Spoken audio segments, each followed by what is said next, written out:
voy adelantando mientras resolvemos esto.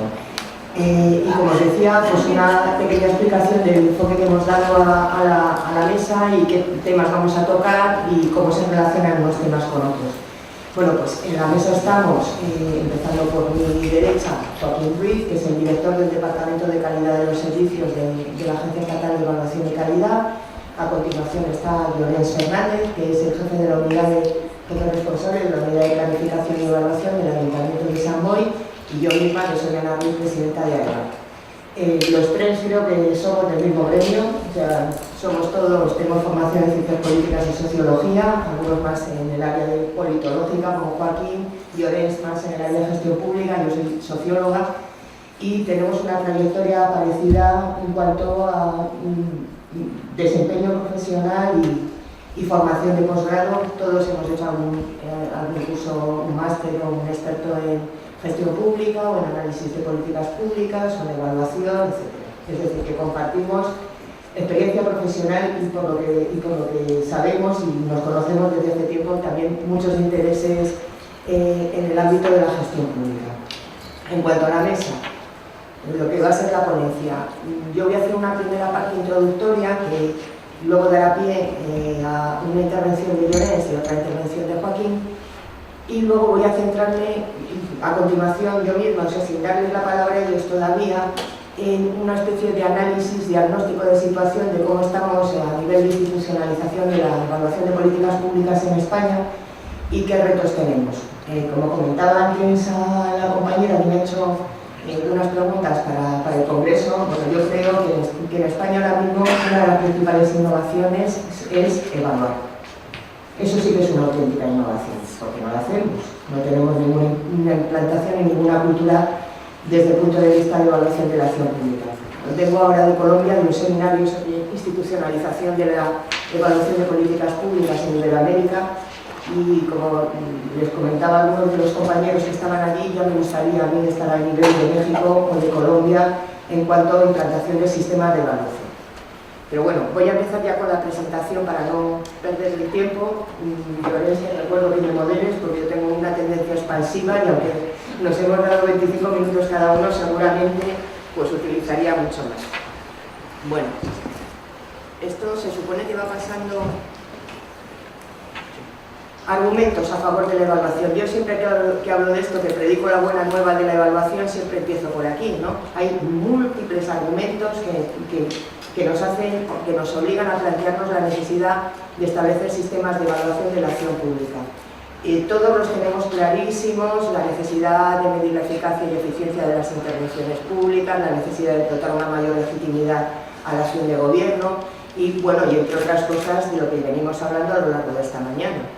A mí me resulta complicado pensar en que exista participación si no hay evaluación, porque la participación consiste en participar pero de una manera informada. La evaluación yo creo que puede ser una buena herramienta desde ese punto de vista porque permite a los ciudadanos tener conocimiento sobre las intervenciones públicas y poder tomar una posición sobre la base de evidencias. Transparencia, hombre, puede haber transparencia sin evaluación.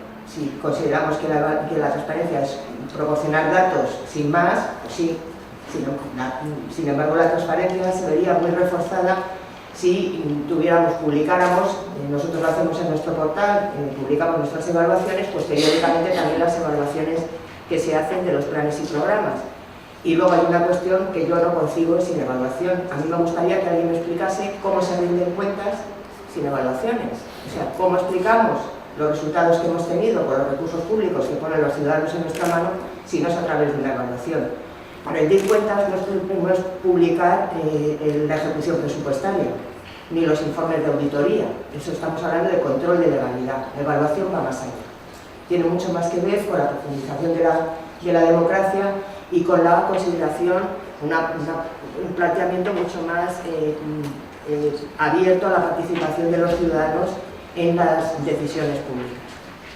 Más argumentos a favor de la evaluación. Bueno, he cogido los indicadores de gobernabilidad del Banco Mundial porque son muy conocidos y bastante universalizados. Bueno, pues en los indicadores de gobernabilidad o de buen gobierno del Banco Mundial veis que tienen varios en dimensiones, dos de ellas se relacionan directamente con la evaluación, voz y rendición de cuentas, y luego hay todo un grupo de indicadores que se relacionan con la dimensión que ellos llaman eficacia gubernamental, y que ahí, pues, entre otras cosas, miden con la calidad de la formulación de las políticas y su implementación, de evaluación, credibilidad del compromiso del gobierno con las políticas públicas, evaluación, sensación de que el gobierno es capaz de resolver los principales problemas del país, evaluación nuevamente, percepciones sobre la calidad de los servicios públicos, que eso sería dentro de la gestión de calidad, y confianza en la administración pública. Y para mí, el argumento definitivo me lo proporcionó un colega, sociólogo también, peruano, en un seminario que participamos los dos en República Dominicana, sobre sistemas de monitoreo en América Latina, ¿no? Y él hacía un planteamiento que vinculaba la necesidad de evolucionar nuestros enfoques en gestión pública hacia el enfoque de desarrollo humano. Es decir, hacia la generación de valor público, por lo tanto, a que toda la actividad que desarrollamos las organizaciones públicas, las administraciones públicas, los gobiernos, se orienten a conseguir una mayor calidad de vida de los ciudadanos. A lo mejor con esta otra diapositiva, a ver, ¿y dónde está aquí? Esto es como... No, ya está. Perdonad. Pero no, con esto no me hace caso. Aquí. La idea al final es enfocar toda nuestra actividad, la gestión pública, desde el punto de vista de los criterios de desarrollo humano sostenible, ver de qué manera la inversión pública, es decir, las políticas, los servicios, lo que hacemos, las organizaciones públicas generan valor público, y medir los resultados no solo desde el punto de vista de la mejora de la calidad de vida de los ciudadanos, sino también de hasta qué punto las organizaciones públicas, los gobiernos, las administraciones públicas contribuimos a generar ciudadanía. Es decir, con nuestra actividad si contribuimos a generar ciudadanos más capaces, más responsables, más exigentes, etc., ¿no? Pero el problema que tenemos en España es que todavía estamos en una fase muy preliminar, y ya me gustaría estar en el nivel este de plantearnos, orientar toda nuestra gestión desde el punto de vista de desarrollo humano y además evaluar los resultados de la acción pública desde esa perspectiva. El problema que tenemos ahora mismo es que en este país no medimos, ni tan siquiera medimos. ¿Por qué? Pues porque no tenemos una cultura no somos organizaciones que trabajen por resultados, somos organizaciones que llevamos en nuestro ADN más profundo trabajar en función del control de legalidad, sujeción al principio de legalidad, cumplimiento de la norma, etc.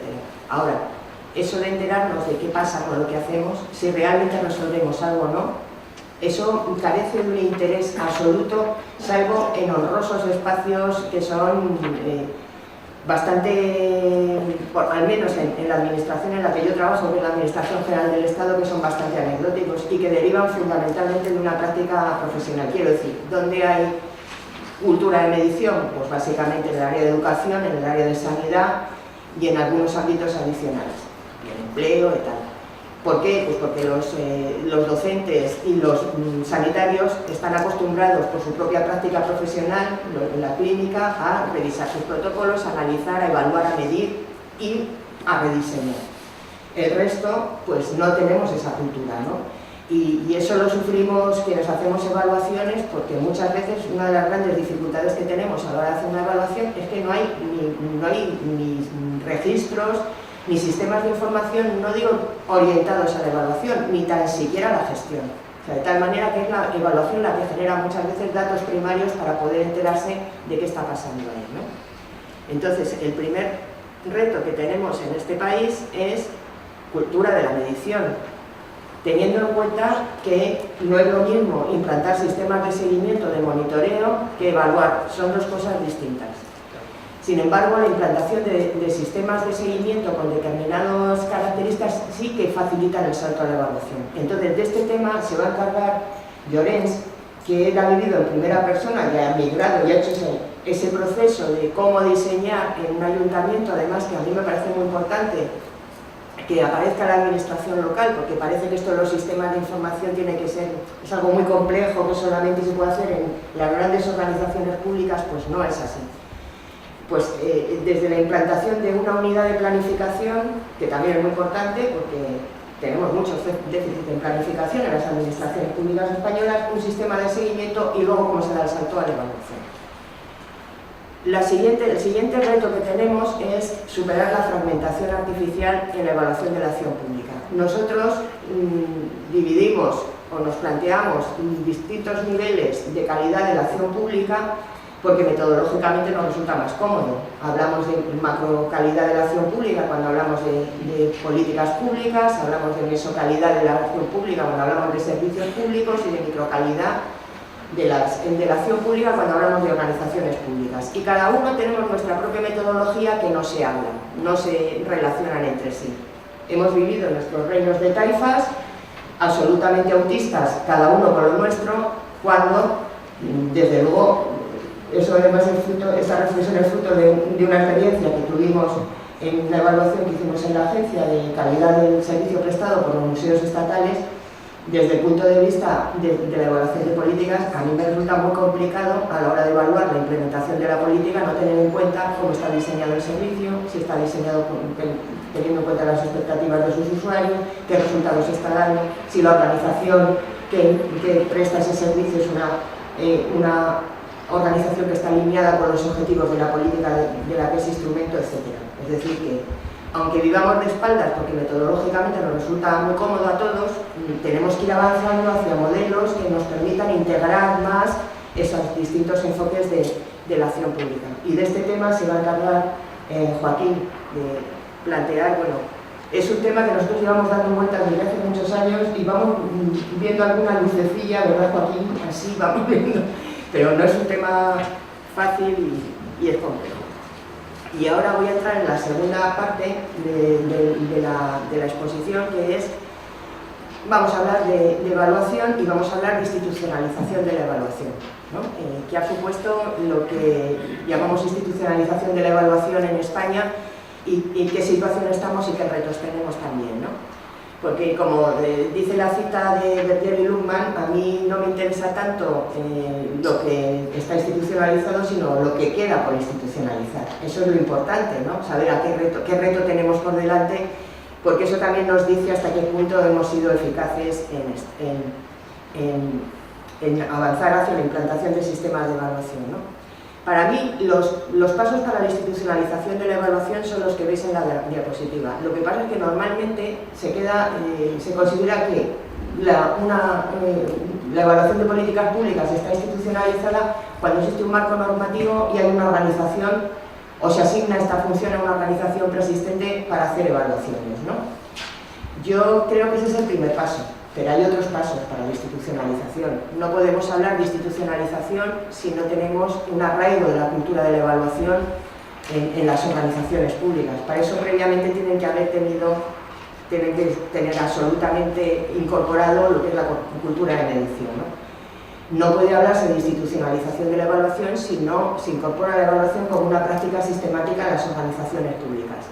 Y ya el desideratum, y es un objetivo por lo menos de la agencia, un objetivo estratégico nuestro, ya el culmen de este proceso de institucionalización es que seamos capaces de crear en nuestro país un sistema público de evaluación en el que participemos todas las organizaciones que de manera sectorial, en distintos territorios o con distintos enfoques nos encargamos de evaluar la acción pública.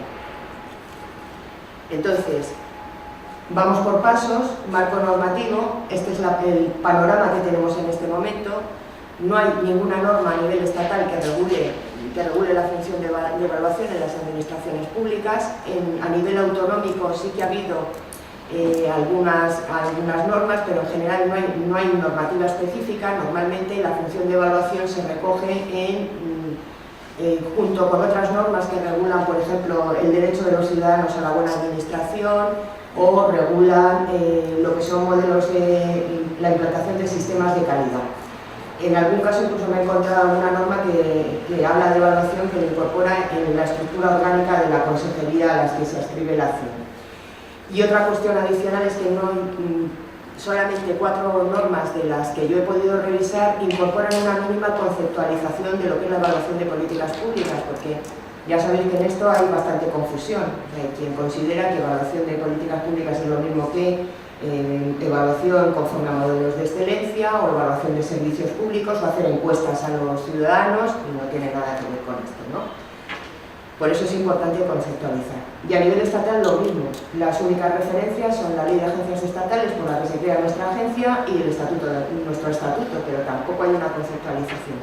Sí es verdad que la Ley de Transparencia y las leyes autonómicas de transparencia sí incorporan la obligatoriedad de evaluar planes y programas y de publicar los resultados de estas evaluaciones.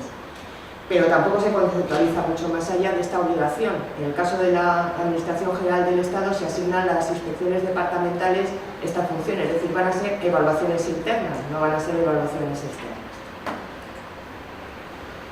Marco organizativo. Aunque no todas las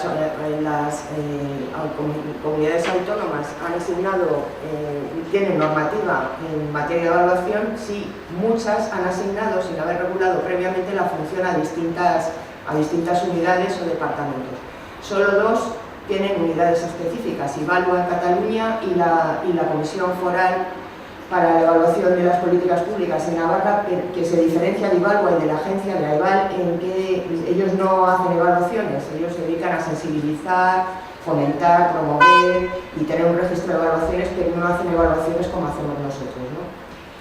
Hay una gran heterogeneidad en los modelos organizativos o en las organizaciones a las que se atribuye la función, y hay una tendencia creciente a asignar esta función también a las inspecciones de servicios. Con lo cual, yo esto se lo digo a los inspectores de servicios de la AGE, tendremos que comprar pues, toneladas de reconstituyentes para los inspectores, porque claro, ya es de todo, o sea, ya se encargan de todo absolutamente, es como el cajón desastre donde son los hipergeneralistas de la administración, ¿no? Luego, el problema es que en el desarrollo desde el punto de vista organizativo, pues hemos tenido la desgracia de nacer con la crisis todas las organizaciones específicas, con lo cual estamos pues, en una situación bastante precaria en cuanto a medios y para poder realizar esta función.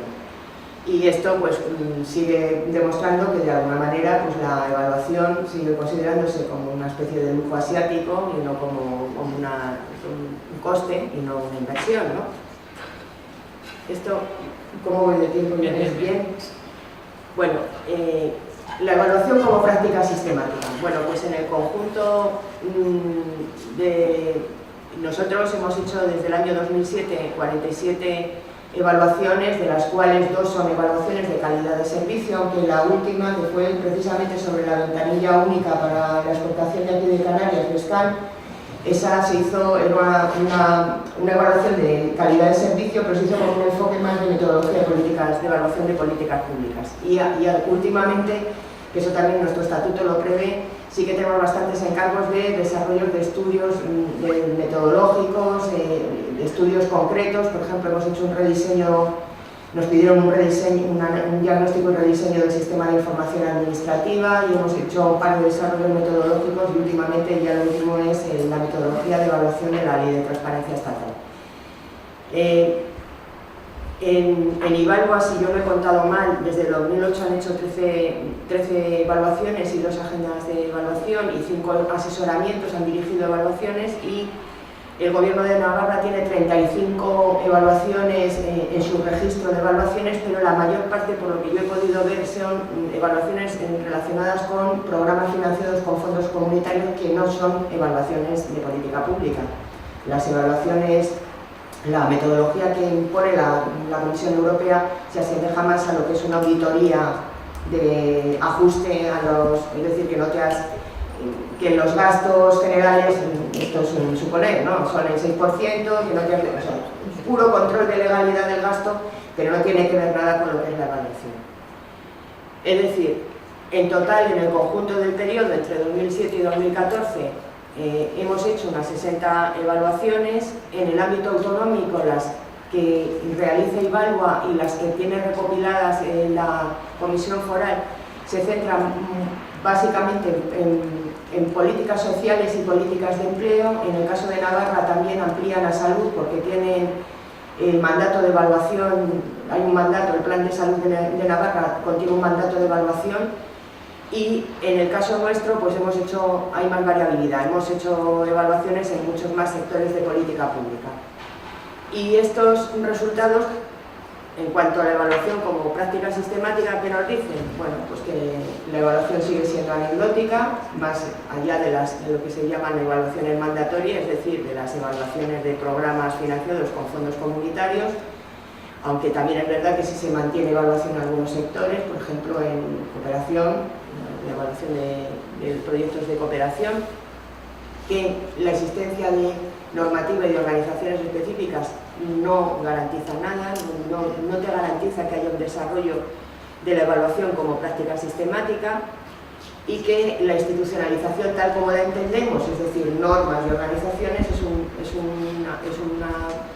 algo necesario pero no suficiente para decir que tenemos implantado un sistema de evaluación desde la perspectiva de la evaluación como práctica institucionalizada.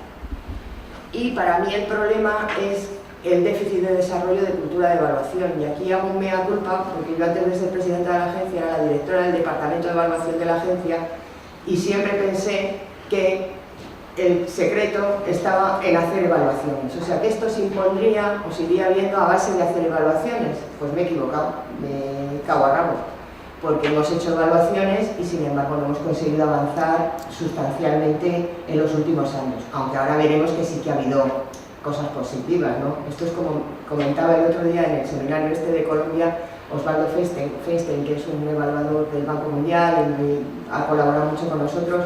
Pues hay que tener un optimismo inteligente, entonces pues pensar que vamos avanzando, pero también teniendo en cuenta que esto no es jauja, ¿no? Entonces, respecto de los aspectos positivos, bueno, pues, es verdad que ya la evaluación de políticas públicas no es algo desconocido en nuestras administraciones, todas ellas de una manera o de otra, con mayor o menor profundidad, incorporan ya o hacen referencia. Aquí el peligro que corremos es que, y está Manolo Serrano ahí, pues que esto se transforme en el enésimo mantra, ¿verdad Manolo? O sea, en la administración, y como entremos en el proceso mantra, pues no, esto no es muy positivo porque todos hablaremos de lo mismo pero no avanzaremos nada. Luego empieza a haber leyes autonómicas, voy bien, si ya me queda poquito. Empieza a haber ya leyes que imponen o que establecen la obligatoriedad de evaluar. Empezamos a constituir redes de evaluación. Yo espero que en breve tenga un grupo de evaluación también de políticas públicas, pero Llorens, por ejemplo, es el coordinador del Comité Permanente de Evaluación de un instrumento informal de cooperación que tenemos en evaluación y en calidad y evaluación, que es la Red Interadministrativa de Calidad de los Servicios, que estamos los 3 niveles de la administración representados allí, y que nos coordinamos, cooperamos pues en proyectos conjuntos, y tenemos entre otros un comité permanente de evaluación. Una cosa que a mí me parece importante es que los órganos de control externo empiezan a tener curiosidad por esto de la evaluación. En la experiencia nuestra ha sido muy positiva con el Tribunal de Cuentas y con los órganos de control externo autonómicos, con las cámaras de cuentas también. Empiezan a ver que podemos actuar de una manera complementaria, y es verdad que también hemos conseguido despertar de alguna manera el interés parlamentario por la evaluación.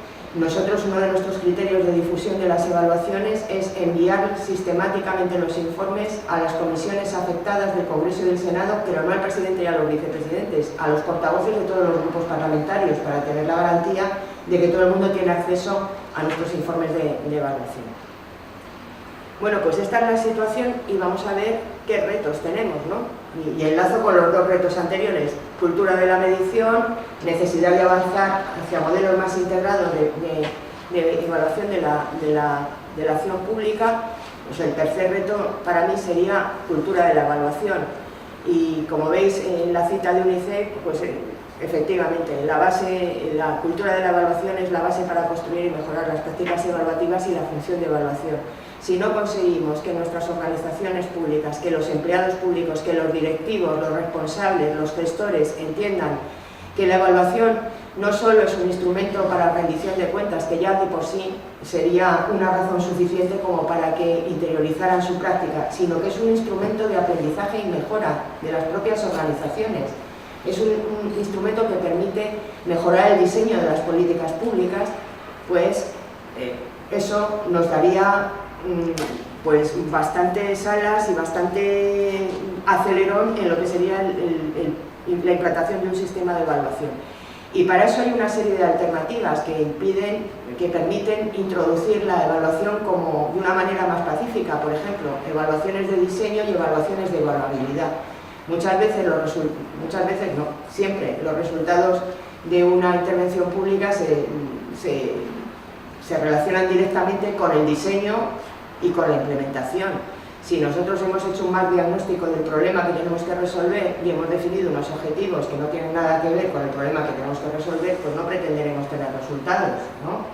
Entonces, las evaluaciones de diseño y las evaluaciones de evaluabilidad, es decir, si ese plan, ese programa es evaluable, permiten entrar la evaluación de una manera suave, no genera el rollo de me van a juzgar, me van a evaluar, me van a poner colorado, que tampoco se trata de eso con los informes de evaluación. Y además destaca una función de la evaluación que para mí es importante. La evaluación también tiene una función preventiva. Si mejoramos la planificación, vamos a mejorar los resultados, ¿no? Hay que involucrar a directivos y responsables públicos. Nosotros estamos dando vueltas a ver de qué manera podemos hacer esto, pero es verdad que hay una necesidad de involucrar y ahí sigue habiendo un pánico absoluto, hay un medio escénico total a la evaluación, se sigue considerando como un control adicional y no se valora que tiene otro tipo de atributos y de funciones. Tenemos que buscar nuevas estrategias para difundir las evaluaciones, no basta con publicar. Nosotros ofertamos siempre exponer nuestros resultados a las organizaciones públicas. Yo os diré que es anecdótico, o sea que a pesar de que ofertamos, que exponemos los resultados de la evaluación, son pocas las organizaciones una de cuyas intervenciones hemos evaluado que nos lo piden, y tenemos que desarrollar estrategias para que la evaluación se utilice. Esto no significa que vayamos hacia un gobierno de tecnócratas. Los evaluadores tenemos mucha tendencia a llorar mucho porque no me hacen caso en las recomendaciones. Las políticas públicas son el resultado de un proceso político, no son el resultado de un proceso técnico. Hasta ahí podría llegar la broma. Entonces hablaríamos de tecnocracia y no de democracia, ¿no? Pero sí es verdad que la evaluación lo que aporta es conocimiento científico, porque se basa en evidencias obtenidas científicamente, que permiten a quienes estén en ese proceso político de toma de decisión, actores institucionales, políticos o de la sociedad, pues partir de un conocimiento más adecuado o más objetivo de la realidad. Y luego hay que desarrollar estrategias de colaboración con los órganos de control externo. Luego, sistematización de la evaluación. Aquí, bueno, lo mismo, voy a ir muy rápida. Tenemos que plantearnos que para poder avanzar en la implantación de la práctica de la evaluación de manera sistemática es necesario que los grandes, que parece mentira que haya que seguir diciendo esto, pero y eso lo vemos todos los días, los grandes planes que despliegan las políticas públicas, los grandes programas de intervención que incorporen sistemas de evaluación, que muchos ni tan siquiera de seguimiento, y algunos ni tan siquiera objetivos ni indicadores de medición, y eso lo vemos nosotros todos los días. Y esto no puede ser, en el siglo XXI no puede ser. Entonces, pues hay que establecer por lo menos que estos planes tengan sistemas de evaluación incorporados ya por definición, en las políticas de nueva agenda o en las políticas en las que se requiera un rediseño. Ese rediseño tiene que ir acompañado de una evaluación, planes plurianuales de evaluación, etc. Tenemos retos metodológicos, tenemos que ir desde el punto de vista de la metodología de evaluación, no estoy hablando de evaluación de la acción pública, a modelos más integrados. Hasta ahora los modelos metodológicos de evaluación se centraban mucho en el interés por el conocimiento de lo que había pasado, el qué ha pasado, con un artefacto metodológico enorme. Sabéis que una de las cosas que ha hecho más daño a la evaluación es que muchas veces era más cara la evaluación que el programa que evaluaban, ¿no? por este manía de estos artificios de métodos experimentales, cuasi experimentales, y si esto no, esto no es evaluación. Entonces tenemos que ir hacia modelos que, por lo menos desde el enfoque que nosotros tenemos en la agencia, que se interesen no solo en el qué, sino en el por qué, y que se interesen más en la parte más política de las políticas. No tanto en garantizar la neutralidad, que también eso se garantiza con la metodología que empleas, sino también entrar en la parte más política de las políticas y en ir más allá de la eficacia y la eficiencia, ¿no? Sin perderlas de vista, pero hay otros criterios de valor público y yo como comparto además la visión de mi colega Percy Bobadilla sobre la necesidad de incorporar en la orientación del desarrollo humano, pues hay otros criterios de valor tan importantes o más que la eficiencia, que la eficacia no, porque las administraciones tenemos que ser eficaces y siempre que podamos eficientes, obviamente, tenemos que hacer las cosas al menor coste posible, pero también son criterios de valor la equidad, la cohesión social, la transparencia, la participación, en fin. Y bueno, ya me callo porque voy fuera de tiempo totalmente, pero bueno, muy importante para mí, y también he llegado a esta conclusión después de tiempo, el problema que tenemos no es un problema técnico, es un problema que depende de la voluntad política de implantar un sistema de evaluación. Los sistemas de evaluación dependen de la voluntad política. Si hay voluntad política de impulsar esto, pues se impulsa. Y tenemos luego que resolver problemas al interno de nuestras organizaciones porque seguimos siendo organizaciones con una cultura burocrática muy importante en la que todos estos temas son colaterales. Y una cosa que tenemos que tener en cuenta es que el proceso es lento. Yo muchas veces me desespero porque ves que avanzan muy despacito, ¿no? Pero hay que tener en cuenta eso, que tenemos que plantearnos que esto es un proceso a largo plazo porque implica un cambio cultural en nuestras organizaciones y eso no es fácil en ninguna organización, pero en las organizaciones públicas todavía más. Y bueno, yo ya me callo, que me he pasado mucho y le cedo la palabra a Llorens para... A ver si... Vale, gracias. Unos segunditos más, ¿eh? Bueno, en principio, Ana ha dicho muchas de las cosas que os apuntaré ahora. De hecho, esta presentación está aprovechada de un viaje que me facilitó Ana a Santo Domingo. De hecho, la estábamos preparando para vosotros, pero al avisarme que tenía que ir con muy poquito tiempo hacia allá, aproveché esta misma y añadí algunas diapositivas que aquí quizás no las comentaremos porque si no se alargaría bastante la presentación. En principio, os voy a relatar el paso por 4 legislaturas, intentaré ser ameno. Estas 4 legislaturas se presentarán a partir de un montón de errores. Nosotros definimos que para errar tenemos que movernos, es decir, y por tanto nos hemos caído, yo me he pegado un montón de leñazos intentando implementar políticas de seguimiento y de evaluación en mi ayuntamiento. A ver si consigo que esto funcione. Bien. Vale. Nada, será muy rápido, os presentaré muy sucintamente quiénes somos, de dónde venimos, los antecedentes, en dónde nos encontrábamos en esa primera legislatura, lo que pasó en el 2007, lo que pasó en el 2008-2011, lo que pasó en el 12-15 y lo que esperamos que pase en este futuro más inmediato, ¿no? Vale. A mí me pasa lo mismo, ¿eh? Sin el ratón tampoco sé moverme, ¿eh? Estas tecnologías son la repera. Sant Boi de Llobregat está muy cercano a Barcelona, está a unos 15 kilómetros y... ¿Qué me haces? Con avance página puedes... ¿Qué me haces? Tú quieres ver esto, ¿no? ¿El qué? Es que... Pero si ya estaba bien. No, es que no se estaba proyectando. Ah. ¿Todo este rollo para nada? No sé cómo va esto, ¿eh? Estamos en el Windows 7 todavía nosotros. Esto que es Windows ya 13.000. Vale. La presentación la han hecho mis compañeros de la unidad, luego os hablaré un poquitín de ellos, es interesante. Más que nada la utilizo porque ellos están presentes. Mientras yo lo hago me pongo muy nervioso, se me van las palabras en catalán y toda la historia, pienso que son ellos los que están aquí y me río de ellos al mismo tiempo, ¿no? Por lo tanto, se me hace más fácil. Ahora hay un problema, y es que tú aquí no lo ves, pero ellos sí lo ven. Pero yo no veo nada, tengo que ver algo.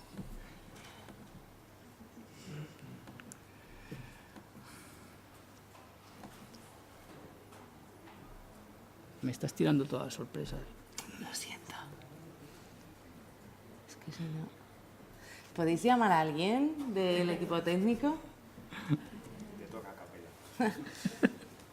¿Y tú si te levantas y te pones ahí? Sí, claro. ¿Podría ser? Por supuesto. Lo que pasa es que el micro... Joder, qué rollo. Sí, me pongo. ¿Sí? Yo, por mi parte no hay problema. ¿Tenéis algún micro de corbata? Sí, si no os acercáis, ya está. Nos sentamos aquí en el suelo todos y ya está, ¿no? Si estamos en familia, creo. Esto lo hacemos. Como podéis ver, mis compañeros se lo curraron, ¿eh? Claro, es que tú no lo ves aquí. Lo que os decía, Vaya, encima. Para poder andar y poder hacer cosas, para poder cambiar cosas de este estilo, hay que poderse mover. Cuando te mueves te caes. No me ayuda mucho esto, ¿eh? La verdad. La verdad. ¿Con el mando a distancia? A ver. Bueno, de hecho, cuando nos caemos, lo que mejor nos define precisamente es la forma en que nos levantamos, ¿no? Si somos capaces de, bueno, cosas, de hacerlo con sufrimiento, con poco sufrimiento, o que la cosa sea incluso más bella de lo que pasaba antes, ¿no? Como os decía, los antecedentes. A ver, yo os diría, para poder hacer cosas en mi ayuntamiento, tengo que criticar mi ayuntamiento.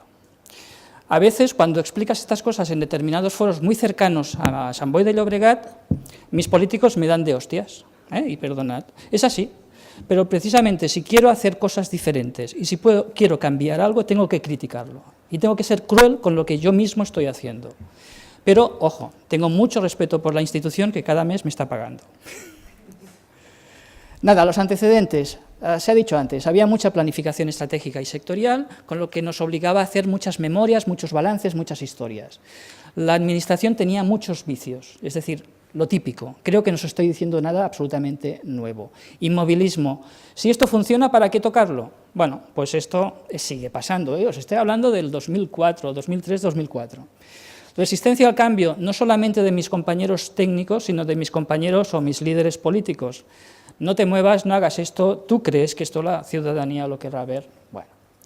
Y la fractura técnico-política. Teníamos técnicos que hacían de políticos al mismo tiempo que teníamos políticos que hacían de técnicos. Ocurría en aquel momento y está ocurriendo, y antes lo comentábamos, tenemos algún regidor que lleva 23 años haciendo de regidurías de bienestar o de cualquier política. No me voy a meter ahí porque si no me meto ya en los berenjenales. En el 2004, la alcaldesa que había en aquel momento me dice: tendríamos que hacer el seguimiento del plan de actuación municipal, pero con unas condiciones. Que se desarrolle una herramienta informática desde nuestro departamento, que para algo tenemos 8 informáticos, que lo pueda ver la ciudadanía en directo, que nos explique las cosas buenas y las malas, las dificultades que puedan haber, y que podamos hablar de alguna manera con ellos, ¿no? Pues bueno, aquí lo veis un poquitín, ¿no? Impulso político, lo tenía. Os aseguro que la alcaldesa me daba todo ese impulso, algún impulso técnico por parte de mi gerente, pero ojo, el resto de la dirección técnica no estaban por la labor, y ahí tenía un hándicap importante.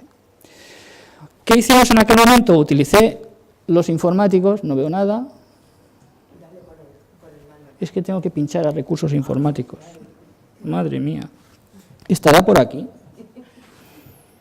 No, no está por aquí. Ya. Aquí detrás está el sistema de seguimiento, es decir, los semáforos, las barras, los porcentajes. Está lo más chulo. Está ahí. Os lo prometo, está ahí. Adelanto. Teníamos un modelo de indicadores muy complejo. ¿Ah, sí? Era eso. No. ¿Le has dado? No. Si le hubieras dado, conectaríamos con el sistema en directo. Pero si conectamos ya en directo todo por internet, podríamos estar aquí horas. Prefiero conectarme con las páginas que hemos ido separando y las imágenes. Si luego queréis entrar en vivo y en directo, podemos hacerlo. Con esto quiero decir que el sistema está disponible para vosotros, podéis verlo, ¿eh? Es decir, en cualquier momento podríais podríais conectaros. Esta es la maqueta que hicieron mis compañeros informáticos, que nos daba información sobre la ejecución con diferentes colores. El tema de las campanitas es un concurso que hicimos con los chavales de las escuelas para que dinamizaran un poquitín también esto y se implicara también la ciudadanía con lo que estaba haciendo nuestra alcaldesa. A ver qué voy a hacer yo ahora. Nada, las fichas nos daban información con fotografías, con porcentajes, quiénes eran los líderes políticos, los líderes técnicos, dónde estaban. Incluso llegué a poner el nombre y teléfono de los técnicos. Duró nada. Unas pocas semanas se me quejaron los técnicos diciendo es que me llaman porque vamos a hacer una expropiación y saben que soy yo quien está liderando este tema, ¿no? Bueno, pues pusimos los departamentos gestores. Creo que si le doy por aquí avanza. El sistema de indicadores que os comentaba antes, 10 plantillas de indicadores para definir cualquier indicador que se nos pudiera ocurrir. Se utilizó muy poquito. Había una plantilla de indicadores que ponía indicador textual. Claro, ahí ponían bien, mal, ya estaban, ya cubrían, ¿no?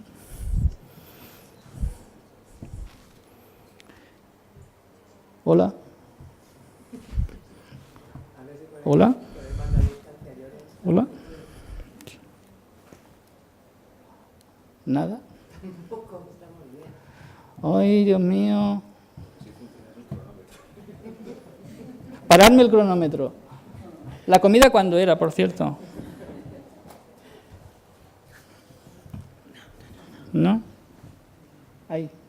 Esta pantalla está... O sea, esa pantalla está aquí. ¿Aquí? Joder. Madre mía. Pues si tengo que irme ahí. Bueno, nada, aquí los indicadores, los modelos de asesoramiento externo. ¿Esto qué era? Si nosotros que teníamos formación les explicábamos a nuestros compañeros que era un objetivo, una actuación, un indicador, cómo se calculaba y tal, nos decían, tú a mí no me tienes que enseñar nada. En cambio, si utilizábamos información de Ana Tarrac o de la agencia, aún no estabais en aquel momento, o estabais creándoos, había pocos antecedentes, pero tenía alguna cosa donde agarrarme. La universidad me daba manuales de información, con lo cual siempre lo que era todo lo pedagógico lo lanzaba hacia la universidad. No era un tema que nosotros hiciéramos escuela. Ya la he liado. Ya la he liado. Se ha ido al sistema anterior. Así no acabaremos, ¿eh? La primera legislatura, imaginaos. Esta es buena. ¿Dónde quieres que vaya? Pues donde estábamos antes. Porque ahora te ha conectado en internet. Ahí está.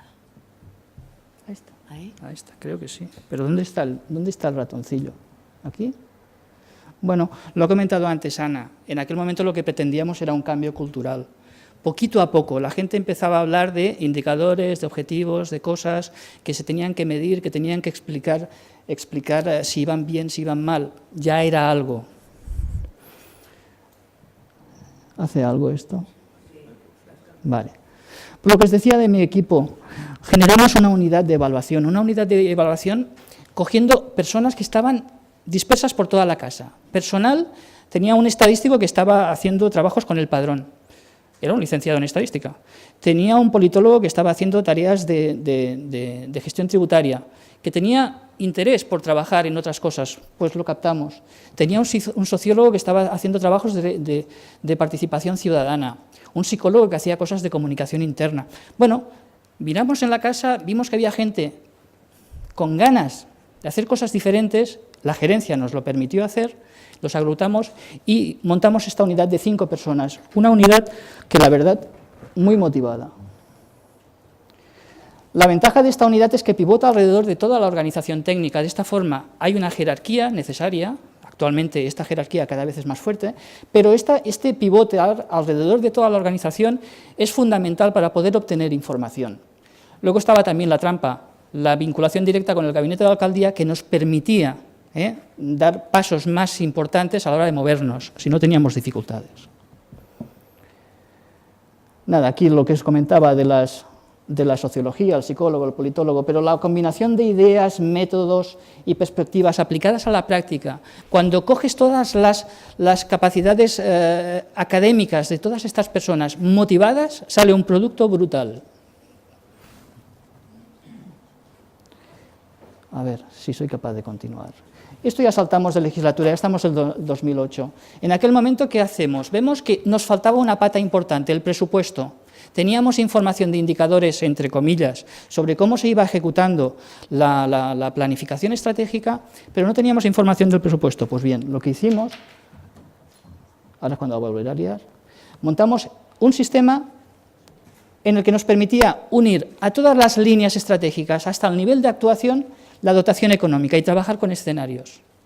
Encantados. Vamos, fabuloso. Por fin, con objetivos claros, medibles, estábamos generando presupuesto. La verdad es que en paralelo, con unos Excels, mi director de contabilidad estaba haciendo su presupuesto. Esto estaba allí, se iba haciendo y era complementario. Bueno, un sistema muy interesante, muy bueno, muy bonito, que nos ayudaba a planificar ya no con el sistema que teníamos de nuestros informáticos, que aquello se quedó en una herramienta de formación, para luego saltar a algo que nos permitiera múltiples planes de actuación, que no nos quedáramos limitados a uno solo. Vale. Hicimos un nuevo SISPAM, pues lo mismo que habéis visto antes, pero ya con una usabilidad diferente, ya creado con una técnica más moderna, ¿no? Lo mismo, los fundamentos eran exactamente iguales, los indicadores cada vez eran peores, cada vez se utilizaban más los textuales, muy triste.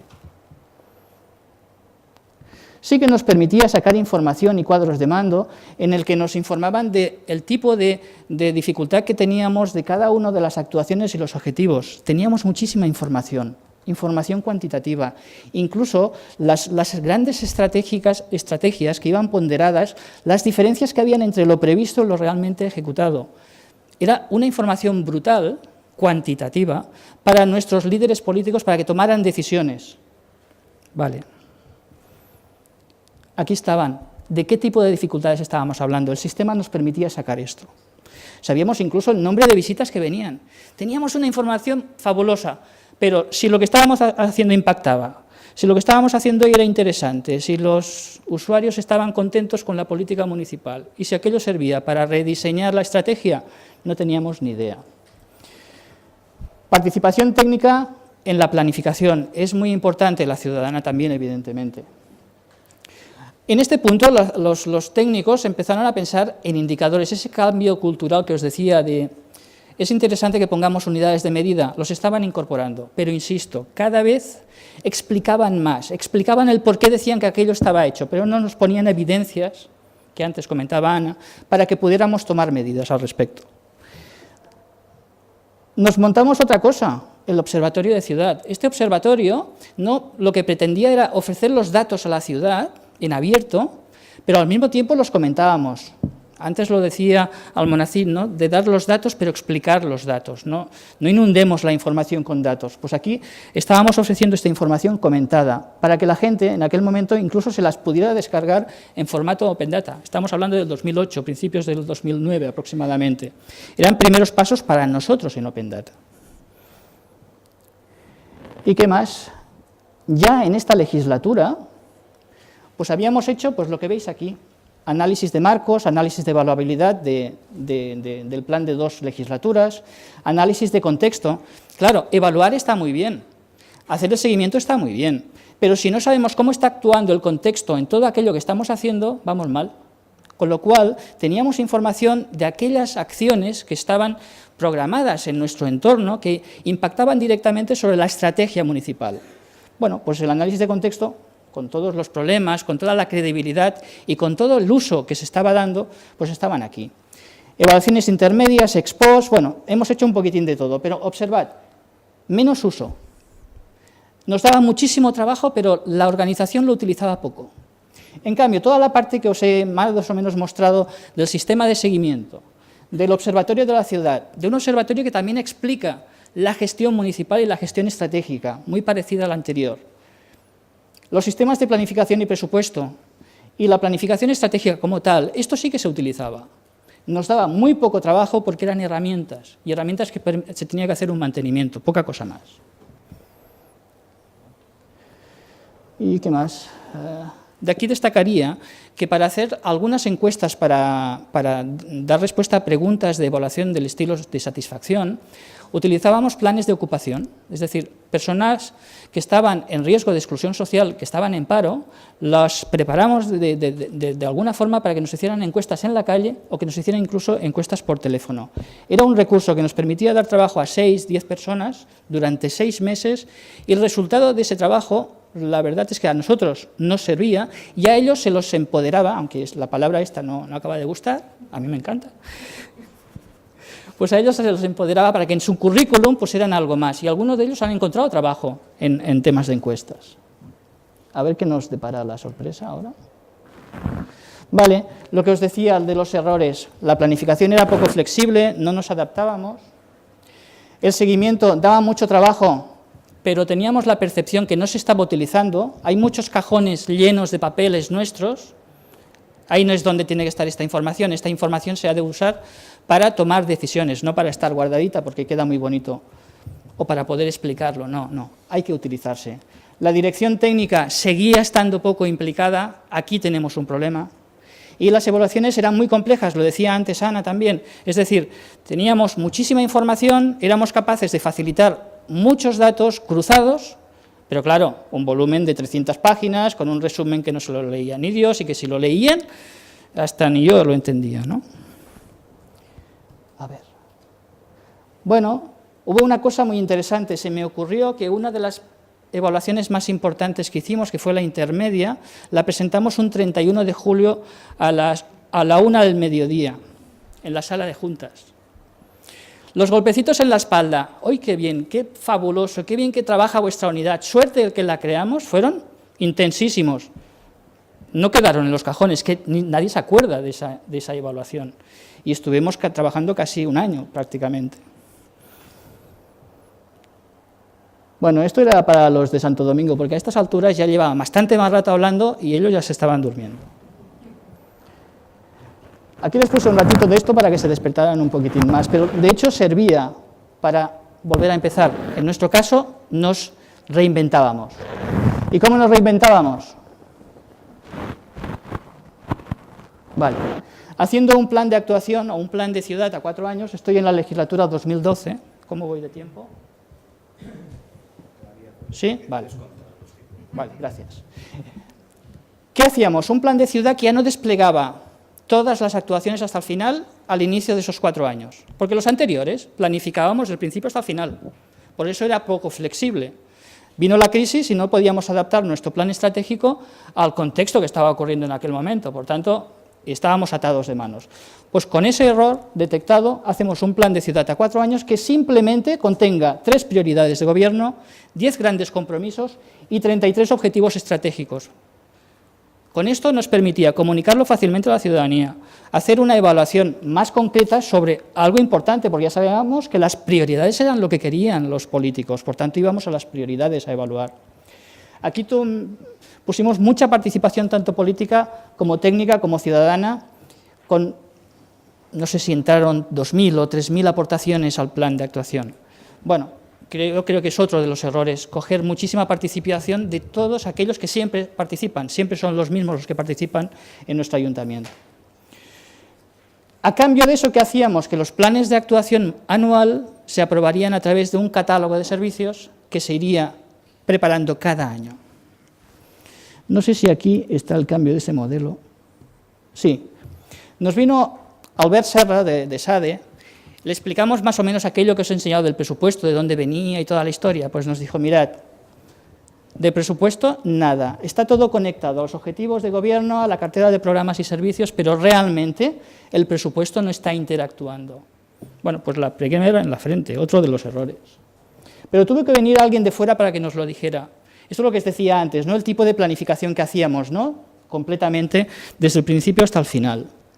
Esto era lo que se intentaba, que cada año se fueran desarrollando actuaciones, pero alineadas directamente con los objetivos estratégicos. Era esto, catálogo de servicios que nos permitía costos de capítulo 1, costos de servicio, dar un paso en la gestión por resultados, no me preguntéis.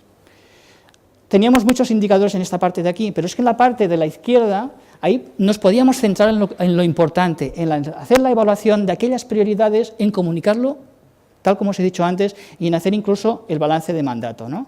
Ojalá la parte esta de planificación anual hubiera servido para hacer los presupuestos anuales. Bueno, pues ya creo... Sí, vale, vale, estamos llegando. Creo que aquí son los errores. ¿Sí? Esto no lo hemos visto, ¿verdad? Bueno, pues lo vamos a ver un poquitín, si queréis. Esto era el observatorio del plan de ciudad. Lo que os decía, comentábamos que estaba ocurriendo ahí dentro, comentábamos con noticias explicando los resultados que nos estaba dando la evaluación y la gestión municipal, pero al mismo tiempo lo hacíamos también ofreciendo los datos en abierto. Adjuntábamos en CSV, en Excel o en otros formatos las tablas que habíamos utilizado para llegar a las conclusiones que os comentaba. No os quiero... Como que aquello llegaba a la ciudadanía por internet y tal, a veces, por mucho que expliques lo que pretendes, no se entendía. Y con mis compañeros hablamos de hacer infografías de este estilo, que quizás visualmente eran más agradables y lo veían, se entendía con más facilidad los resultados que estábamos obteniendo. Bueno, en transparencia también se nos hablaba que éramos muy transparentes, estábamos en los rankings, etcétera, etcétera, pero antes ya se ha hablado mucho. Yo considero que por muy bien que salgamos en los rankings, la transparencia es otra cosa. Quizás es en el 2004 enseñar un plan de actuación con las dificultades, eso sí que es transparencia. Salir en el ranking en el número 1, en el número 2, no lo sé hasta qué punto, pero esto ya sería otra historia. Una de las evaluaciones que hicimos, pluralista, de análisis sistémico, que nos introdujo a toda la batería metodológica de una evaluación muy compleja. Lo hicimos en 3 barrios del municipio. Simplemente os lo muestro porque ¿qué quisimos o qué queríamos resaltar allí? Que todos los participantes en los planes, tanto entidades como ciudadanos, como técnicos, participaran en todas estas fases, en las fases de diseño, en las preguntas de evaluación, en el trabajo de campo e incluso en las conclusiones también eran participadas, con lo cual se enriquecían muchísimo las nuestras conclusiones. También se adaptaban un poquitín al contexto, es un poco la perversión, ¿no? Pero es una evaluación interna que nos debéis permitir que podamos entrar en esa línea, ¿no? Una cosita más que también nos inventamos es que las preguntas de evaluación no tienen por qué ser 400 páginas. A lo mejor con un sistema de estas características, con 4 semáforos diciendo cómo están, pues estás explicando la estructura, la evaluación sistémica, pero diciendo realmente dónde está fallando. Bueno, fue un sistema que nos ayudó a vender la evaluación. Bueno, análisis de redes, análisis participado. Aquí utilizamos muchas herramientas de la red, Mindomo, OpenCode. Lo explicamos en la HomeCal el año pasado, me parece que fue. Ya acabo. Aquí sí que me interesa destacar una cosa, y acabaremos pronto. Lo que estamos diciendo, si observáis esta parte más verde, es en donde tenemos las grandes dificultades. Y las grandes dificultades están en la utilidad y continuidad de la evaluación, que prácticamente hemos avanzado muy poco, y en comunicar. A pesar de utilizar herramientas con infografías totalmente abiertas al público, incluso en redes sociales, no sabemos comunicar. Bueno, ya casi para acabar, entraríamos en la última. No me extenderé en los errores porque más o menos ya os los he comentado, pero en la última legislatura en la que ahora estamos, ¿qué queremos hacer? Un sueño, evaluar el impacto. Para hacer esta evaluación de impacto, que en las anteriores no lo habíamos conseguido, es decir, teníamos información de contexto, teníamos información intermedias o incluso alguna ex post, pero realmente el impacto que había generado esa política no la teníamos porque las preguntas de evaluación como tal no estaban planteadas para que llegáramos a este impacto. Pues bien, a partir de ahora, con un plan de ciudad también de las mismas características que os comentaba antes, estamos ahora trabajando, hoy mismo hay una comisión de trabajo trabajando en el plan de gobierno de esta legislatura. Cogemos y ponemos a los políticos en un brete, en este brete. Les decimos, en vez de pensar en estrategia, pensad realmente en el impacto que queréis realizar. Primero les sonó a chino, pero incluso les pusimos unos pósters explicándoles cómo tenían que medirlo, cómo tenían que formular esa cosa que allí lo mencionamos como fitas, que en castellano son hitos o metas. Bueno, pues formulando aquello lo vieron y fueron capaces de formular alrededor de unas 21 metas que al cabo de los 4 años querían llegar a la ciudadanía. De esas 21 fueron capaces de seleccionar a 4, entre todos, por consenso, que eran las 4 grandes prioridades de gobierno, con lo cual ya tengo la evaluación de impacto, tengo la comunicación con la ciudadanía y ahora están trabajando, los grupos de trabajo, están trabajando con el despliegue de toda esta parte, de toda esta batería hasta las líneas estratégicas.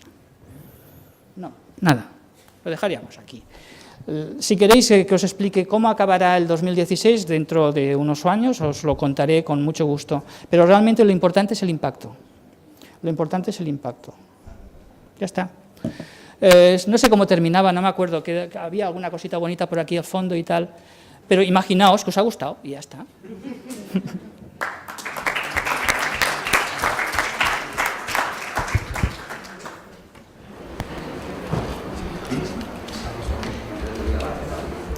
Hola, buenas tardes. En primer lugar, quería dar las gracias por estar presentes, no es por una cuestión formulista ni protocolaria, sino porque cuando en un congreso, en una conferencia, hay sesiones paralelas, pues la gente tiene capacidad de elegir. Por lo tanto, no son público cautivo, como si todos fueran sesiones plenarias, y por lo tanto, como dicen las compañías, gracias por elegirnos. Y esperamos que luego podamos decir que habéis quedado satisfechos o que habéis acertado con vuestra elección. Bien, yo, si veis ahí en pantalla, os voy a hablar de la batalla de Waterloo. Y le he titulado a esta presentación la rótula de la evaluación. Estuve pensando si llamarle el manto de la evaluación, por aquello que se dice que la evaluación, como el manto de frío, ¿no?, es inconsútil. Y que debe ser para tratar de trasladar esa idea de que la evaluación es un continuo y que debe recoger todos los niveles y las fases del proceso de la gestión pública. ¿Y por qué os voy a hablar de la batalla de Waterloo? No solo porque en este año estemos celebrando, si cabe celebrarlo, ¿no?, el segundo centenario o el bicentenario de la batalla, sino porque además esto, por lo menos desde mi punto de vista, es una demostración que, como dicen algunos, muchas veces los hallazgos para innovar se encuentran en disciplinas ajenas, en terrenos no solo adyacentes, sino incluso muy lejanos de lo que es la materia en la que uno trabaja o dedica su actividad profesional. Y yo elegí, o la iluminación, si cabe llamarle así, debido de la batalla de Waterloo, no porque yo sea militar, tenga formación militar, porque ni siquiera hice milicias universitarias y no pasé de cabo topógrafo. Pero tampoco soy historiador, ¿no?, aunque cuando yo estudié la carrera de Ciencias Políticas hace ya una pila de años, pues había un gran componente histórico, ¿no?, de asignaturas históricas, y prácticamente nada de ciencia de la administración, ¿no? Pero en fin, aquí estamos luego trabajando en la administración. El punto de partida del que yo voy a hacer, no sé si me está pasando la diapositiva, ¿no? Mira a ver con el mando a distancia. Ahora sí, ¿no? Bien. Bueno, pues el punto de partida para esta presentación es una diapositiva que os ha mostrado antes Ana, en el que se trata de reflejar esos 3 niveles de la evaluación y del continuo de la acción pública. Y yo entiendo que el problema para que logremos esa evaluación continua, esa evaluación inconsútil de la acción pública, se encuentra en ese nivel meso, en ese nivel intermedio, que realmente está funcionando con una especie de muro o de un cogito interruptus entre los 2 niveles de la gestión pública y de la evaluación, ¿no?, el que es el propio de las tareas de gobierno, de la formulación de políticas, y luego el de la prestación de servicios que se produce en el terreno de las organizaciones. Naturalmente, yo trabajo en el ámbito de las organizaciones, en el ámbito de la calidad, y mi visión viene condicionada por eso. Es una visión, como por así decirlo, de carácter bottom-up, es decir, que partiendo del nivel micro, desde las organizaciones en el que se prestan los servicios, tratamos de ver cómo le damos coherencia a esa prestación de los servicios y si la calidad de los servicios responde también a los niveles superiores, porque de nada sirve el que estemos prestando unos servicios con unos niveles de calidad presuntamente excelentes si luego no sirven esos servicios que prestamos para desplegar y para conseguir los fines de las políticas públicas. De modo que mi hipótesis de partida es esa, que es en el nivel intermedio, en el nivel meso, donde están esas funciones de ejecución, de gestión del servicio, implementación de las políticas en la estrategia en definitiva. Lo que quiero plantear es que es en el despliegue de la estrategia, esta es la hipótesis de partida, donde debemos trabajar para procurar romper ese muro, esa especie de muro de Berlín que tenemos y que nos impide hacer una evaluación integral, una evaluación multinivel de la acción pública. Y ese hallazgo que os decía yo lo encontré en un libro, muchas veces esto es azaroso, ¿no? donde encuentras o se te ilumina la lucecita, se te enciende en la cabeza.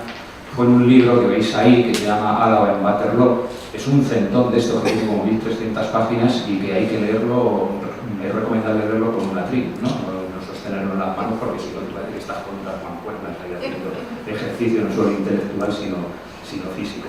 Bien, entonces Álava, como muchos de vosotros sabéis, fue un general español que estuvo al lado de Wellington en la guerra de independencia o en la guerra peninsular, ¿no? Como dicen los británicos, y que cuenta pues todo el mundillo que había en torno al Congreso de Viena y a todo lo que se produjo antes y el desenlace que tuvo la batalla de Waterloo. Y de la lectura de este libro yo extraje o creí extraer un par de conclusiones que me permitían arrimar el asco a mi sardina o llevarlo al terreno en el que nos desempeñamos y que también debemos tener mucho respeto, como decía Llorens, porque nos pagan a final de mes, ¿no? Y entonces, como uno no tiene bienes ni tiene patrimonio, no puede funcionar como un diletante, sino que tienes que procurar cumplir con tus obligaciones funcionariales. De modo que la primera enseñanza que os quería trasladar, que extraje de la lectura de este libro, es sobre los protagonistas, sobre los actores intervinientes en este acontecimiento, en esta batalla, que, como vamos a ver a continuación, fueron como mínimo 4, ¿no? El primero, ya veis, ahí os pongo una imagen que todos conoceréis, va a tratar que explique quién es, pero en lugar de poner esa imagen de Napoleón ecuestre, ¿no? Cuando estaba en la cima de su poder y de sus facultades, os pongo ya este personaje ya un poco en la decadencia, ¿no? Como refleja este retrato, ¿no? Y Napoleón fue el gran perdedor de la batalla de Waterloo. Bueno, en este libro cuenta, porque muchas veces la intrahistoria también es interesante, ¿no? Aquellos que nos educamos en la historia, de la larga duración, ¿no? Como decía la escuela de los anales, ¿no? Y la escuela y la historia económico y social, dejamos un poco de lado la historia de los acontecimientos, pero muchas veces también los factores de estos micro pues tienen su incidencia en el decurso de los acontecimientos, ¿no? Bueno, pues en este libro se cuenta que en realidad el genio militar de Napoleón estaba por encima del de sus contrincantes, pero pues, una cuestión tan azarosa como que tenía, yo no sé, me parece que era estreñimiento, ¿no? Y entonces pues necesitaba sumergirse en una tina de esta de agua caliente y tirarse ahí unas cuantas horas. En fin, el caso es que perdió un tiempo precioso en vísperas de la batalla y eso le impidió tomar ventaja de ciertas posiciones, ¿no? El siguiente personaje, quizá no tan conocido, es el duque de Wellington, ¿no? Pero si ya mencionamos su nombre, pues todos diremos, ¿quién fue el ganador de la batalla de Waterloo? El duque de Wellington, naturalmente, porque claro, en este mundo dominado por lo anglo, pues todo se debe a los británicos y a los anglosajones, ¿no? Él fue el que ganó la batalla de Waterloo. Y en cambio, yo lo que extraje de este libro es que en realidad ahí hubo una coalición, como ya sabéis todos, entre distintas potencias, ¿no? Entre Gran Bretaña, Prusia, Austria y en cierto modo Rusia, y los laureles se los dio Wellington, pero en cambio Wellington se limitó a mantener las posiciones donde estaba. Para mí, el protagonista, el verdadero ganador de la batalla no fue otro que Gneisenau, ¿no? Que era un general alemán, prusiano. Ni siquiera el ejército prusiano lo mandó el mariscal Blücher, porque era ya un viejo borrachín que estaba ya para caerse del caballo nada más, y fue sin embargo este general de Estado Mayor el que diseñó la estrategia y el despliegue de los ejércitos de las unidades prusianas en la batalla. Ayudado por este otro, que si no le conocemos físicamente, pero sí de nombre porque es von Clausewitz, ¿no? Es decir, que cuando luego teorizó en sus escritos sobre la guerra, etcétera, es porque ya había adquirido una experiencia empírica en el campo de batalla. Bien, vistos los actores, veamos ahora qué elementos se pusieron en juego en esta batalla. Y ahí, como veis, os pongo unos muñequitos y es la caballería ulana.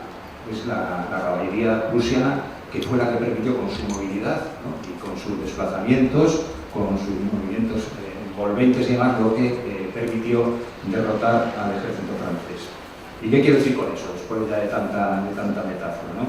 Que para mí, y es lo que traslado ya al ámbito de la gestión pública, el éxito de una política pública es, diréis que esto es una cuestión de perogrullo, pero muchas veces hace falta explicitar las obviedades, ¿no? Es una combinación entre el buen diseño de la misma, la política pública debe estar bien diseñada, y el alineamiento y la excelencia de las organizaciones que la implementan. Es decir, estamos jugando con dos elementos que deben conjugarse.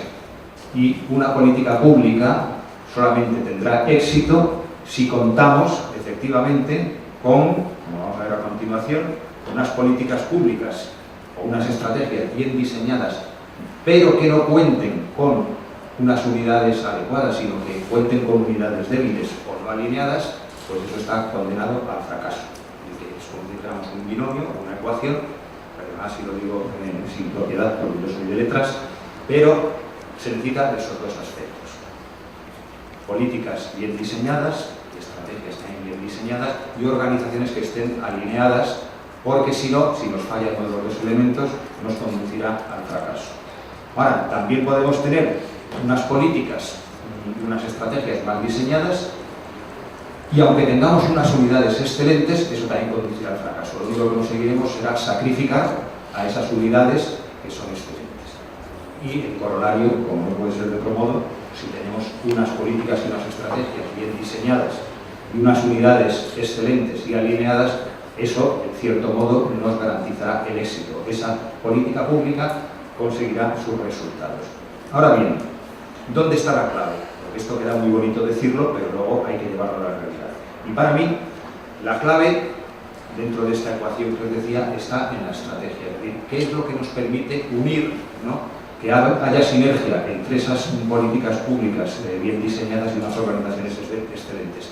Tiene que haber el engarce, tiene que haber esa rótula que os decía antes, ¿no? Esa rótula, y para mí la clave está en la estrategia. Por eso yo creo que esto viene muy bien la presentación que ha hecho Llorens, porque es lo que nos permite ver que en la estrategia y en su despliegue, en el despliegue de esa estrategia, es donde está la clave del éxito. Y si tuviera que ir un poquito más allá con esta metáfora, yo diría que esa figura que en disciplina militar o en estrategia se llama el oficial de enlace, de Estado Mayor, trasladándolo a la administración deberían ser los gabinetes, porque el directivo público es el que dirige las tropas. Ahora nos encontramos, como decía antes, hay un gap, hay una brecha entre lo que es el nivel superior del diseño de las políticas y luego las unidades que las implementan. Pero si no tenemos ese enlace, que por seguir este símil militar es el oficial de enlace del Estado Mayor, el que en aquellos tiempos, cuando la batalla de Waterloo, iba con su caballo, recorriendo distintas unidades, distintas posiciones para transmitir las instrucciones, si no, no se habría conseguido que en el tablero se consiguiera esa victoria. Y ya para ir terminando, ya estoy en 5 minutos, bueno, los que trabajamos, como os decía antes, o los que pertenecemos al ámbito de las organizaciones, de la prestación de servicios, de la calidad en definitiva, disponemos de una serie de marcos conceptuales que son los modelos de excelencia. Y a veces, en esos modelos de excelencia, nos encerramos en nosotros mismos con una óptica puramente organizacional y una óptica de mirarse el ombligo, de considerar la organización como una mónada, como algo aislado. Y las organizaciones no son más que esas células y esas unidades militares que tienen que ser coordinadas, como lo veíamos antes. Y a veces hasta obviamos cuestiones que se plantean en los propios modelos de excelencia. Yo aquí os voy a poner nada más un par o tres ejemplos de 3 modelos de excelencia. El modelo europeo, el modelo FQM, que fijaos que os dice un elemento que hay que tener en consideración cuando se evalúa el rendimiento global de una organización en su nivel de excelencia es el de la estrategia. ¿Y qué es lo que nos dice? Que la estrategia de una organización se basa en comprender las necesidades y expectativas de los grupos de interés, de todos los grupos de interés y del entorno externo. Es decir, no mirarnos simplemente para adentro. Y, por ejemplo, las organizaciones excelentes identifican las políticas públicas que afectan a la organización. Ese es el punto de partida para que una organización sea consciente y se autodiagnostique. Y esto muchas veces lo subrayamos o lo damos por sentado. Eso nos dice el modelo FQM, pero el modelo CAF, no os voy a decir que como podéis ver en pantalla, porque supongo que no se verá, pues dice también lo mismo, va en la misma línea. Incluso con más detalle, porque al ser el modelo CAF un modelo diseñado por y para la administración pública en su propio entorno, pues enfatiza más en la relación entre los directivos públicos, entre los gestores públicos y el estamento político o los políticos electos. Y el modelo iberoamericano, este es un congreso iberoamericano, ¿no?, de innovación, pues también nos dice lo mismo, como podéis, va en la misma línea. La estrategia está basada en las necesidades presentes y futuras, en las expectativas de los grupos de interés involucrados. Para ello, por ejemplo, debe identificar las políticas públicas que afectan a la organización, etcétera, etcétera. En resumidas cuentas, es una llamada de atención de que los que se dedican, o la evaluación que está referida al entorno organizacional, al entorno de las organizaciones y de la calidad de los servicios, no tiene sentido si no se referencia con lo que son las políticas públicas a las que obedecen y a las que sirven. Y el engarce está en la estrategia, o por decirlo en jerga de modelos de excelencia, está en el criterio 2, en el criterio de la planificación y de la estrategia, que es lo que permite romper esa barrera, ese cogito interruptus que les decía. Y ya por último, tampoco os voy a pedir el esfuerzo visual de que lo veáis ahí, pero yo esto lo tomé de una serie de preguntas tipo de la evaluación que diseñó el profesor Alvira, ¿no?, también un experto en evaluación de políticas públicas, y que también inciden en lo mismo, en cómo hay que tener en cuenta tanto el elemento formulación de políticas, el elemento estrategia como el elemento prestación de servicios. Y nada más, muchas gracias por vuestra atención y lo que os decía al principio, gracias de verdad por estar aquí con nosotros. Tenemos poquito tiempo, me parece que nos dejan 5 minutos más porque hay una segunda mesa en esta misma sala. Así que si tenéis alguna cuestión que plantear, no hay preguntas. ¿Sí? Bueno, mi nombre es Fernando del Prado, vengo del Ayuntamiento de Viana, en Navarra. Y bueno, al hilo de lo que dices tú, Ana Mari, sobre la dificultad que hay hoy en día para que las organizaciones se inicien en el mundo de la calidad, yo creo que se puede, que una idea que me parece muy buena, que se desarrolla en el País Vasco y en Navarra, es una herramienta que se llaman los diagnósticos externos o contrastes, que significa que una organización que no ha dado ningún paso, pues va un evaluador o dos evaluadores o consultores y le dicen cómo se tiene que iniciar a dar sus primeros pasos en el mundo de la calidad. Y eso pues me parece interesante para lo que suele hacer. Sí, de hecho, por ejemplo, nosotros tenemos un modelo introductorio, que es un modelo que creamos para organizaciones públicas que empiezan en el mundo de la calidad. Pero mi intervención se ha referido a evaluación de políticas públicas, que es otra cosa, ¿eh? Sí, claro que esos modelos es una manera de entrar. Y bueno, de esto controla muchísimo más Joaquín que yo, evidentemente, pero es verdad que los modelos de excelencia son modelos graduales, no te imponen una implantación de todos, sino que tú puedes ir optando por un planteamiento que está incrementalista, o sea que tú puedes ir implantando cosas y ir avanzando poco a poco, ¿no? Pero sí, todo lo que sea...